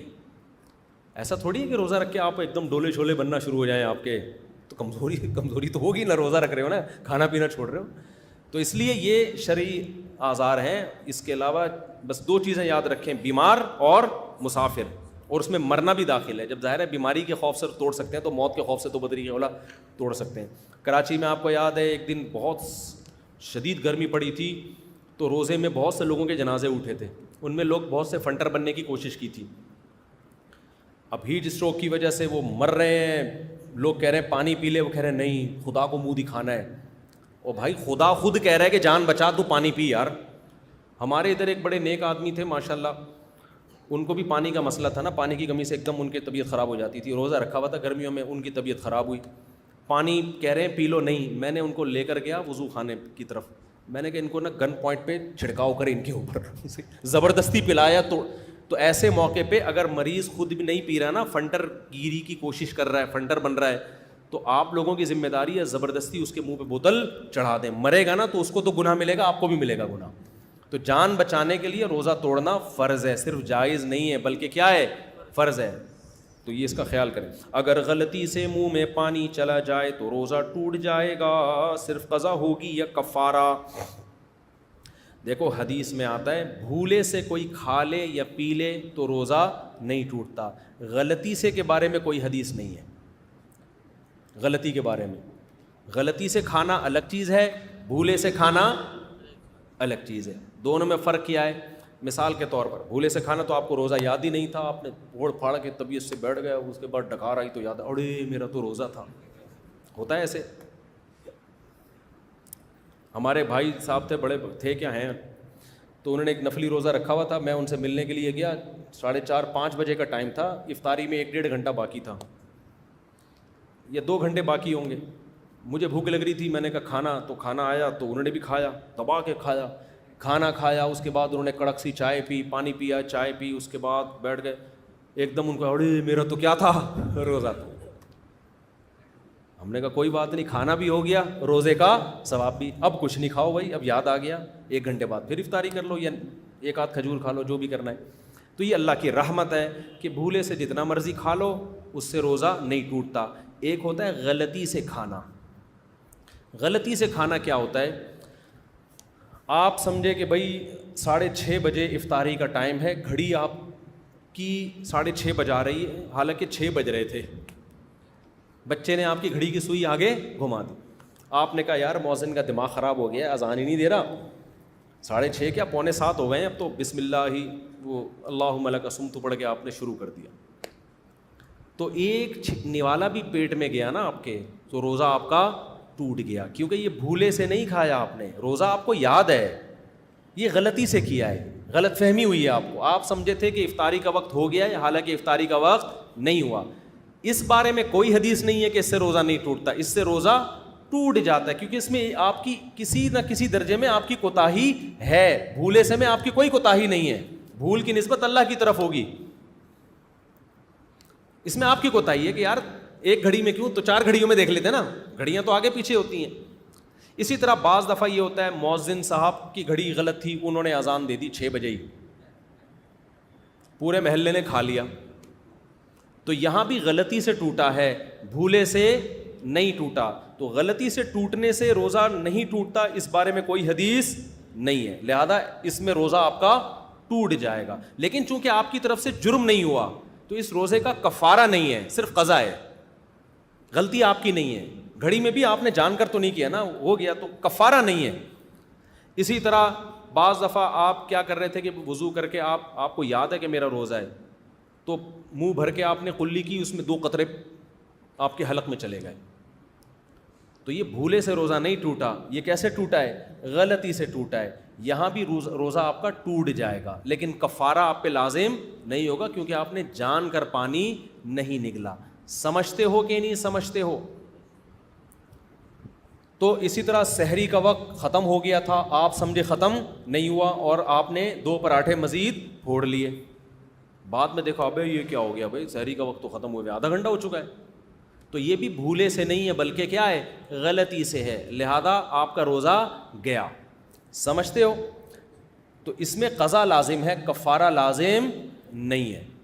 اب بعض حضرات یہ دلیل دیتے ہیں کہ حدیث میں تو آتا ہے رفع عن امتی, ہمارے اہل حدیث حضرات کا مسلک یہ ہے کہ غلطی سے بھی اگر کسی نے کھا لیا تو روزہ نہیں ٹوٹے گا اس کا. اور وہ دلیل یہ دیتے ہیں کہ حدیث میں آتا ہے رفع عن امتی الخطأ والنسیان, میری امت سے بھول اور خطا کو ہٹا لیا گیا ہے. تو یاد رکھو یہاں حدیث کا مطلب ہے بھولے سے اور خطا سے جب کوئی کام کیا جائے تو گناہ نہیں ملتا. اس حدیث کا اس سے تعلق نہیں ہے. یہی وجہ ہے کہ نماز میں آپ بھولے سے, آپ سے کوئی غلطی ہوتی ہے تو بھی سزا میں آپ کو سدا صاحب کرنا پڑتا ہے. احرام کی حالت میں غلطی سے بھی خوشبو لگا لو گے تو دم آپ کو دینا پڑے گا. تو شرعی حکم نہیں ہوتا, صرف رمضان کے روزے میں الگ سے بھول کی حدیثیں ہیں, اس لیے ہم نے اس کو مستثنیٰ کیا ہے کہ بھولے سے نہیں روزہ ٹوٹے گا. ایک اور مسئلہ ذہن میں رکھیں, اگر رمضان میں غلطی سے روزہ توڑ دیا آپ نے, غلطی سے, تو روزہ تو ٹوٹ جائے گا, لیکن اس کو پھر کمپلیٹ بہرحال کرنا پڑے گا آپ کو. یعنی یہ نہیں کہ آپ کے حلق میں غلطی سے پانی چلا گیا تو اب آپ کھانا پینا شروع کر دو. روزے داروں کی طرح اس کو مکمل کرنا ہے, بعد میں ایک روزہ قضا کرنا ہے. اسی طرح یہ بات بھی سمجھ لیں کہ مینسز میں خواتین پہ روزہ رکھنا جائز نہیں ہوتا. اب کسی خاتون نے صبح روزہ رکھا طہارت کی حالت میں, روزے کے دوران مینسز آ گئے تو روزہ ٹوٹ گیا, وہ کھانا پینا شروع کر دیں, روزہ ٹوٹ گیا ان کا, بعد میں قضا بھی کریں. لیکن اگر ایسا ہوا کہ صبح مینسز آ رہے تھے جس کی وجہ سے خاتون نے روزہ چھوڑ دیا, دوپہر دیکھا کہ مینسز آنا بند ہو گئے, غسل کر کے طہارت حاصل کر لی, تو اب روزہ تو نہیں ہوا لیکن شام تک اب کھانا پینا کیا ہو گیا, ناجائز ہو گیا. اب شام تک کھانا پینا اس کے لیے جائز نہیں ہے, روزے داروں کی طرح رہنا پڑے گا. کیونکہ اب قرآن کا جو حکم ہے نا کہ فمن شہید منکم الشہر فلیصمہ, وہ حکم اس عورت کی طرف متوجہ ہو گیا ہے, تو بعد میں قضا بھی کرنی پڑے گی کیونکہ صبح صادق سے کھانا پینا نہیں چھوڑا, اور اس وقت چھوڑنا کیا ہے, لازم ہے, اس کے اوپر روزے داروں کی طرح رہنا پڑے گا. اسی طرح یہ بھی سمجھ لو کہ جب ایک آدمی نے سفر میں روزہ چھوڑا, خوب سمجھ لیں, سفر میں ہو, سحری کا وقت سفر میں آیا, آپ نے روزہ چھوڑ دیا, اجازت دی ہے شریعت نے, اسی دوران آپ اپنے شہر میں داخل ہو گئے, آپ کا روزہ تھا نہیں لیکن آپ شہر میں داخل ہو گئے, تو اب بھی آپ پر کھانے پینے سے رکنا واجب ہو جائے گا. بعض مسافر یہ کرتے ہیں کہ جناب روزہ نہیں تھا, گھر میں آئے, بیگم میں تو سفر میں تھا, اصل میں لاہور سے آ رہا ہوں, جو پکائے لے آؤ. بیگم کہہ رہی ہے سب کا گھر میں روزہ ہے, تو میں تو مسافر تھا بھائی تھے نا, اب تھوڑی ہو, صحیح ہے. تو بعد میں اس روزے کی قضا بھی کرنی پڑے گی کیونکہ صبح سحری سے نہیں, لیکن جب شہر میں آ گئے تو قرآن کا جو حکم ہے نا کہ کھانا پینا چھوڑ دو, 3 چیزوں سے رکنے کا نام ہے نا صوم, تو وہ حکم آپ کی طرف متوجہ ہو جائے گا. اب آپ کے لیے کھانا پینا جائز نہیں ہوگا. سمجھتے ہو کہ نہیں سمجھتے؟ تو یہ چند مسائل ہیں جن کا لوگ خیال نہیں کرتے. میرا اب سفر ہے تو یہ مکمل کر لیتا ہوں میں جلدی سے روزے کے متعلق مسائل. جان بوجھ کر روزہ توڑنے کا رواج بڑھتا جا رہا ہے, اس بارے میں کچھ ارشاد فرمائیں. دیکھو, جان بوجھ کر اگر کسی نے, عاقل بالغ لڑکے یا لڑکی نے, بالغ لڑکی کہتے ہیں جس کو مینسز آنا شروع ہو جائیں, بالغ لڑکا کہتے ہیں جس کو نائٹ فال شروع ہو جائے, تو یہ بالغ ہو جاتے ہیں. تو جب بالغ ہو گیا اس کے بعد اگر کسی نے رمضان کا روزہ چھوڑا تو کبیرہ گناہ ہے, ایک روزہ قضا کرنا پڑے گا, اور ساری زندگی اس روزے کی تلافی اب نہیں ہو سکتی, وہ ثواب کبھی نہیں ملے گا, سال بھر بھی رکھ لے تو کتنا بڑا نقصان کیا نا, لیکن کفارہ نہیں ہے. لیکن اگر روزہ رکھ کے توڑ دیا رمضان کا روزہ تو کفارہ بھی لازم ہے اور الگ سے ایک روزے کی قضا بھی لازم ہے. کفارہ کیا ہے خوب سمجھ لیں.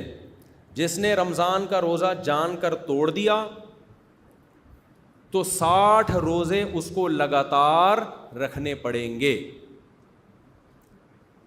ایک دن بھی اگر ناغا ہو گیا نا, ایک دن بھی, چاہے بیماری کی وجہ سے ناغا ہوا ہو, تو پھر نئے سرے سے 60 دوبارہ رکھنے پڑیں گے. 59 روزے رکھ لیے تھے, 59 کے بعد طبیعت خراب ہو گئی, ایک روزہ چھوڑ دیا, اب جب رکھے گا تو دوبارہ سے شروع کرے گا وہ ایک روزے سے. تو 60 days کنٹینیو اس کو روزے رکھنے ہیں. سمجھتے ہو, چاہے مرد ہو یا عورت. البتہ خاتون نے جب 60 روزے رکھے تو بیچ میں مینسز آ گئے تو وہ مینسز والے دن خارج ہو جائیں گے, اس میں روزے نہ رکھے. تو جیسے ہی مینسز ختم ہوتے ہیں فوراً رکھنا شروع کر دے, جتنے باقی رہ گئے تھے وہ کمپلیٹ کر لے. ایک بھی اگر اس نے اضافی ناغا کر لیا نا تو پھر اس کو بھی 60 دوبارہ رکھنے پڑیں گے. تو مینسز کے دن خارج ہوں گے, باقی اس کو بھی 60 روزے کنٹینیو رکھنے پڑیں گے. اب ہوتا یہ ہے کہ ہمارے پاس ایسے نوجوان آتے ہیں, کہتے ہیں مفتی صاحب ہم نے تو جوانی میں بڑے روزے توڑے ہیں, اب ہم کیا کریں, ہم سے تو نہیں رکھے جاتے 60 روزے. تو بھائی آپ غلط کہہ رہے ہو کہ آپ سے نہیں رکھے جاتے. بوڑھے لوگ مستثنا ہیں, بوڑھے لوگ. بوڑھا آدمی جو بہت زیادہ بوڑھا ہو گیا ہو, جس کو شیخ فانی کہا جاتا ہے, بہت ہی بڑھاپا, جو آج کل ویسے ہی نہیں ہوتے. ونس اپون اے ٹائم ایسے بوڑھے ہوا کرتے تھے, اب تو ہوتے ہی نہیں. تو اس کو مستثنا کیا ہے علماء نے قرآن و سنت کی وجہ سے. اچھا میرا بچہ, اللہ بہت جزائے خیر دے آپ, ماشاء اللہ. تصویر لے لو, جلدی سے لے لو, جلدی اسپیڈ کے ساتھ, جلدی ادھر سائڈ پہ آ جاؤ. تو بہت زیادہ بوڑھے لوگ جو نہیں رکھ سکتے, ناممکن ہے ان کے لیے, ان کے پھر حکم یہ ہے کہ وہ 60 غریبوں کو 2 ٹائم کا کھانا کھلاتے. غریب بھی ایسے لے کر آئیں, یہ تو غریب نہیں ہے, پتلے پتلے, ان کو تھوڑے میں پیٹ ان کا بھر جائے گا. اس ٹائپ کے کتنے آدمیوں کو کھانا کھلاتے ہیں؟ مذاق کر رہا ہوں, ناراض نہیں ہونا یار, کیونکہ میں نے ایسے بھی لوگ دیکھے ہیں کہ ایک آدمی 4 آدمیوں کا کھانا کھاتا ہے. ٹھیک ہے جی, تو لوگ سمجھتے ہیں کہ اس کو کھلانے میں 4 آدمیوں کا ثواب ملے گا, ثواب ایک ہی کا ملے گا. صحیح, تو بندہ دیکھ کے لے کر, بھائی ناراض نہیں ہونا, محبت کر رہا ہوں آپ سے. تو اب دیکھو اگر ایسا کیا ہے نا تو کتنے 60 روزے. اچھا بعض نوجوان یہ کہتے ہیں کہ ہم نے تو کئی روزے توڑے ہیں, ہم تو 60 رکھ کے پاگل ہو جائیں گے. تو بھائی جتنے بھی توڑ دیے نا, توبہ کرو, اللہ سے رو رو کے استغفار کرو اور ایک کفارہ ادا کر لو 60 روزوں کا. تو اللہ سے امید ہے انشاءاللہ وہ سب کی طرف سے کافی ہو جائے گا. دوبارہ اگر پھر روزہ توڑا تو پھر دوبارہ 60 رکھنے پڑیں گے. اب تک جو ہو گیا اس میں 60 رکھ لو. احتیاط تو یہی ہے کہ ہر الگ الگ رمضان میں جتنے توڑے ہیں تو الگ الگ کے 60. ایک ہی رمضان میں اگر کئی توڑے تو پھر تو سب کی طرف سے ایک ہو جائے گا کفارہ, لیکن الگ الگ رمضانوں میں اگر توڑے ہیں تو پھر الگ الگ کفارے ہیں. لیکن ایک قول یہ بھی ہے کہ جتنے بھی توڑے نا اب تک تو پنشمنٹ سب کی طرف سے کیا ہوگی, ایک ہی ہوگی. جیسے کوئی آدمی بار بار زنا کرتا ہے تو حد تو ایک ہی جاری ہوگی نا. یہ تھوڑی کہ پہلے پرانے والے زنا کے 100 کوڑے الگ لگائے, اگلے والے کے الگ لگائے, تو اس کی تو کمر مارکیٹ سے کیا ہو جائے گی, شارٹ ہو جائے گی نا. وہ تو پھر بیوی کے قابل بھی نہیں رہے گا تھوڑے دنوں میں. تو جب ایک دفعہ جرم پکڑا جاتا ہے نا تو ایک ہی دفعہ میں سارے جرموں کی ہو جاتی. پھر سزا جاری ہونے کے بعد اگر دوبارہ جرم کرے گا پھر دوبارہ سے نئی سزا جاری ہوگی. جیسے کئی دفعہ چوری کی تو ہاتھ تو ایک ہی کٹتا ہے نا. تو بعض فقہا کی یہ رائے ہے کہ کئی رمضان کے بھی کئی روزے بھی کسی نے توڑ دیے تو جب سزا کے طور پر وہ 60 روزے رکھے گا تو ایک ہی دفعہ کے 60 روزے پچھلے تمام روزوں کی طرف سے کفارہ ہو جائے گا. تو اگرچہ یہ قول کمزور ہے لیکن اس سے گنجائش کا فائدہ اٹھایا جا سکتا ہے. آج کل تقویٰ للہیت مارکیٹ سے شارٹ ہے تو نہ کرنے سے بہتر ہے تو یہی کر لے یار, اللہ سے امید ہے اللہ قبول کر لے گا.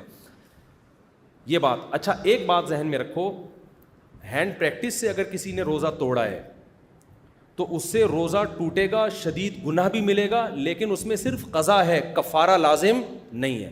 کفارہ جو روزہ توڑنے میں لازم ہوتا ہے وہ زوجہ کے ساتھ ہم بستری کر لی, باقاعدہ اگر حیا کے خلاف ہے لیکن لوگ پوچھتے ہیں انٹرکورس کرنے سے روزہ ٹوٹ جاتا ہے. اگر زوجہ کے ساتھ بھی ایسا ریلیشن قائم کیا کہ انٹرکورس نہیں کیا, صرف ڈسچارج ہو گیا ہے, تو روزہ تو ٹوٹے گا, کفارہ لازم نہیں ہوگا. کفارہ جب لازم ہوتا ہے جب پراپر انٹرکورس ہو جائے, تو اس میں ڈسچارج نہ بھی ہو, بس انٹرکورس ہو گیا تو کفارہ لازم ہو گیا, دونوں پہ لازم ہو جائے گا اگر اس کا بھی روزہ تھا. تو دوسرا روزہ جو کفارہ لازم ہوتا ہے وہ کھانے پینے سے ہوتا ہے, یعنی 3 چیزوں سے کفارہ لازم ہوتا ہے, کھا لیا, پی لیا یا زوجہ سے اس تفصیل کے مطابق ہم بستری جو میں نے ابھی آپ کو بتائی ہے. یہ 3 کام جب ہوں گے تو روزہ بھی ٹوٹ گیا اور آپ پہ 60 روزوں کا کفارہ بھی لازم ہو گیا. اگر آپ پیشنٹ ہیں, مریض ہیں, پورے سال ہی مریض رہتے ہیں, آپ کوئی شوگر کا مسئلہ ہے, 60 روزے رکھنا ناممکن ہے بیماری وغیرہ کی وجہ سے, تو پھر 60 غریبوں کو 2 ٹائم کا کھانا کھلا دیں. لیکن نارملی ایسا ہوتا نہیں ہے. آپ یہ بھی کر سکتے ہو کہ یہ 60 روزے آپ دسمبر جنوری میں رکھ لو جب دن چھوٹے ہوتے ہیں. اللہ نے آپ کو زیادہ پیسہ دیا ہے تو آپ ایسا کریں کہ سردیوں میں ناروے چلے جائیں, وہاں 60 روزے رکھ لیں آپ. 6 گھنٹوں کے 5 گھنٹوں کے روزے ہوں گے, کوئی بات نہیں, شریعت کی گنجائش سے فائدہ اٹھایا جا سکتا ہے. شریعت کے لا کو بہرحال فالو کرنا پڑے گا آپ. اور زیادہ آپ فنڈر بننے کی کوشش کر رہے ہیں تو گرمیوں میں آپ چلے جائیں ناروے, 22 گھنٹوں کے 60 روزے رکھ لیں, وہ آپ مر جائیں گے, مارکیٹ سے کیا ہو جائیں گے, شارٹ ہو جائیں گے. تو لیکن اللہ کی گنجائش سے فائدہ اٹھا سکتے ہیں آپ, سردیوں والے دنوں میں رکھ لیں آپ. سمجھتے ہو؟ تو یہ چند مسائل تھے بہت زیادہ ضروری. روزے کی نیت کیسے کی جاتی ہے, اگر سحری میں آنکھ کھلے تو روزے کا کیا حکم ہے. دیکھو نفلی روزہ یا رمضان کے اندر رمضان کا روزہ, اس کے لیے آدھا دن گزرنے سے پہلے بھی نیت کر لینا کافی ہے. سحری میں آپ کی آنکھ نہ کھلی کوئی بات نہیں, جب آنکھ کھلے نیت کر لو میرا روزہ ہے آج. نصف النہار سے پہلے روزے کی نیت ضروری ہے. نصف النہار کسے کہتے ہیں؟ صبح صادق کا ٹائم اور غروب آفتاب کا ٹائم, اس میں جتنے گھنٹے بنتے ہیں نا اس کا آدھا, یعنی آدھا روزہ گزرنے سے پہلے آپ روزے کی نیت کر سکتے ہیں. آدھا دن سے بھی زیادہ گزر گیا پھر نہیں ہو سکتی. آپ صبح اٹھے, آپ کنفیوز تھے کہ یار ایکچولی میں آج روزہ رکھوں کہ نہیں رکھوں, چلو دیکھتے ہیں, اگر اچھا دن گزر گیا, افطاری سے 2 منٹ پہلے آپ نے کہا چلو میرا روزہ ہے آج. یہ نہیں ہوتا, ٹھیک ہے نا, تو یہ نہیں ہو سکتا. ہمارے نبی صلی اللہ علیہ وسلم گھر تشریف لاتے, امی عائشہ سے پوچھتے کچھ کھانے کو ہے, آپ فرماتی نہیں ہے, کہتے چلو پھر ہم نے کیا نیت کر لی روزے کی, بھائی کھانے کو تو ویسے ہی نہیں ہے تو ثواب تو لے نا نیت کر کے ہم. تو زوال سے پہلے تک, یعنی زوال نہیں, نصف النہار, زوال الگ چیز ہے, نصف النہار, نہار کہتے ہیں دن کو, تو دن کا آدھا, صبح صادق سے غروب آفتاب کے بیچ میں جو آدھا بنتا ہے نا, اس سے پہلے آپ نیت کر. لوگ سمجھتے ہیں زوال سے پہلے نیت, یہ خوب سمجھ لو, زوال سے پہلے نہیں, آدھا روزہ گزرنے سے پہلے پہلے آپ نیت کر سکتے ہو, رمضان کے فرض روزے کی بھی اور بعد میں نفلی. البتہ رمضان کے قضا روزے میں آپ کو صبح سے ہی سحری کے وقت ہی نیت کرنی پڑے گی, اور رمضان میں تو نیت کی ضرورت ہی نہیں ہوتی نا, مسلمان نے تو روزہ رکھنا ہی ہے, تو نیت ہوتی ہے دل میں کہ روزہ رکھنا ہے ہم نے. رات کو آپ صبح سحری کا انتظام کر کے سوئے تو مطلب ہے کہ نیت ہی ہے نا, تو اس میں بس اتنا ارادہ کافی ہے کہ روزہ ہے کل ہمارا, بس یہی. اچھا, یہ جو دعا ہے وہ بھی صومی غدن نویت من شہر رمضان, یہ ایسی دعا ہے, اس کی کوئی ثبوت نہیں ہے, ٹھیک ہے, بس دل میں نیت کافی ہے. اچھا بھائی, اچھا یہ بھی ذہن میں رکھو, اگر سحری میں آنکھ نہ کھلی تو لوگ کہتے ہیں شرعی عذر ہے, کیونکہ ہم نے رات کو ڈنر بھی نہیں کیا تھا, صرف افطاری میں 2 پکوڑے چکھے تھے, اب چونکہ رات کو کھانا بھی نہیں کھایا, سحری میں آنکھ ہی نہیں کھلی, اب میں شرعی طور پہ معذور ہوں, میں روزہ نہیں رکھوں گا. تو سحری میں آنکھ نہ کھلنے سے آپ شرعی معذور نہیں بنتے, چاہے رات کو ڈنر کیا ہو یا 2 پکوڑے کھائے ہوں یا نہیں کھائے ہوں. افطاری میں آپ نے کچھ بھی نہ کھایا ہو, پھر بھی سحری میں آنکھ نہ کھلی ہو, اور پیٹ آپ کا کمر سے بالکل ایلفی کی طرح چپک گیا ہو, پھر بھی آپ کو روزہ چھوڑنے کی اجازت بولو نہیں, کیونکہ بھوک اور پیاس کی شدت یہ شرعی عذر نہیں ہے, یہ تو روزہ میں, یہ تو روزے کا تقاضا ہے. صرف آپ وہی بات ہے, بیماری کا خطرہ, بیماری کا خوف, وہ ایک الگ, وہ اس میں آپ چھوڑ سکتے ہیں. سحری افطاری کا تعلق اذان سے ہے یا وقت دیکھ کر؟ بھائی اذان سے نہیں ہے, وقت سے. اذانیں آج کل وقت سے پہلے بھی ہو جاتی ہیں. آپ جو سحری اور افطاری کے نقشے ہیں وہ گھر میں رکھیں, اور ان سے بھی احتیاطاً 2 منٹ کے بعد افطاری کریں, کیونکہ یقین نہیں ہوتا کہ سورج غروب ہو گیا ہے. نبی نے جلدی افطاری کا حکم دیا, لیکن اس کا یہ مطلب نہیں ہے کہ ابھی یقین ہی نہیں ہے سورج غروب ہوا بھی ہے کہ نہیں ہوا اور آپ کر لیں. جب 100% یقین ہو جائے, یہ کیوں بند ہو گیا؟ بس یہ ابھی ختم ہی کر رہا ہوں میں. ابے یار جلدی جلدی, بہت سارے سوال ہیں, کیا ہو گیا؟ 5 منٹ ہیں آپ لوگ کے پاس, 5-10 منٹ, یا تھک گئے ہیں؟ بھائی جلدی کھولیں اس کو, کیا ہو گیا؟ میرا بھی اصل میں سفر ہے تو میں بھی چاہ رہا ہوں تھوڑا سا.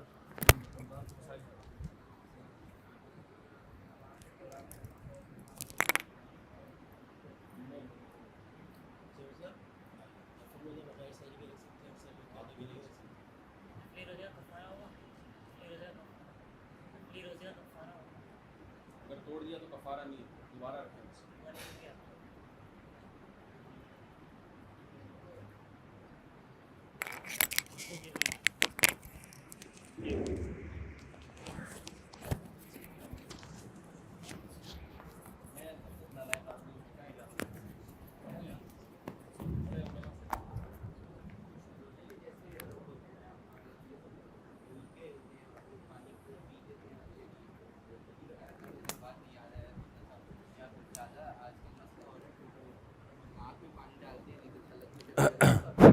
اچھا بتاتا ہوں, ابھی بتاتا ہوں, یہ جلدی سے مکمل ہو جائے.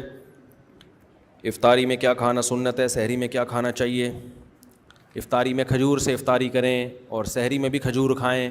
ہمارے یہاں کھجوروں کو زیادہ لفٹ نہیں کرائی جاتی, حالانکہ کھجور بڑی خاندانی چیز ہے. آپ یعنی ایک اتنا سا لیں گے, پھر اس کے بعد ڈائریکٹ پکوڑوں پہ آ جائیں گے, ٹھیک ہے نا. تو کھجور کھائیں, تمیز سے, سنت ہے.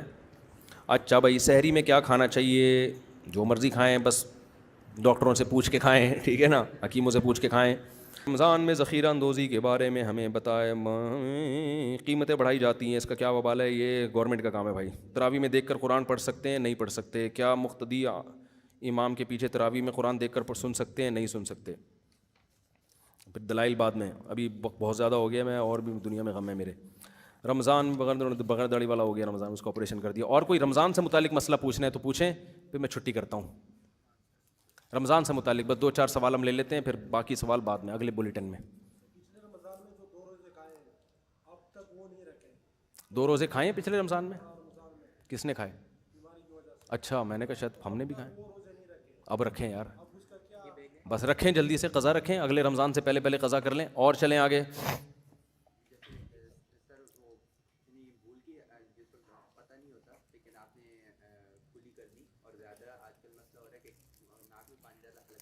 جی, ناک میں پانی ڈالا, حلق میں چلا گیا, یقین ہو گیا کہ گلے میں گیا ہے, پھر تو روزہ ٹوٹے گا, وہم سے نہیں ٹوٹتا.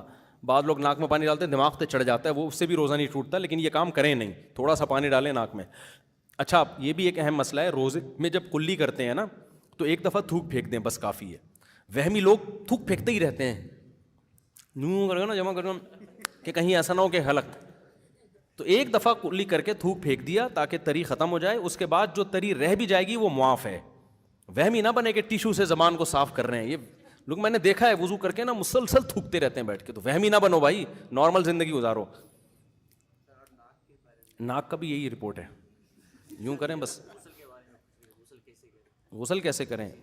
جب حالت جنابت کا غسل کرنا ہو, جنابت کا غسل رمضان میں روزے میں, تو کلی کریں, منہ بھر کے, غرارے نہ کریں. منہ بھر کے کلی کرنے سے پانی حلق میں نہیں جاتا, غرارے کرنے سے جانے کا خطرہ ہوتا ہے. اور ناک میں پانی بھی آرام سے ڈالیں, ایک دم بہت زیادہ نہ کھینچیں, بس یہ نرم حصہ آرام سے گیلا ہو جاتا ہے. وہمیوں کا تو ڈبکی بھی لگا کے آ جائیں گے, گیلا نہیں ہوگا. میں نارمل لوگوں کی بات کر رہا ہوں. اور کوئی مسئلہ روزے سے متعلق؟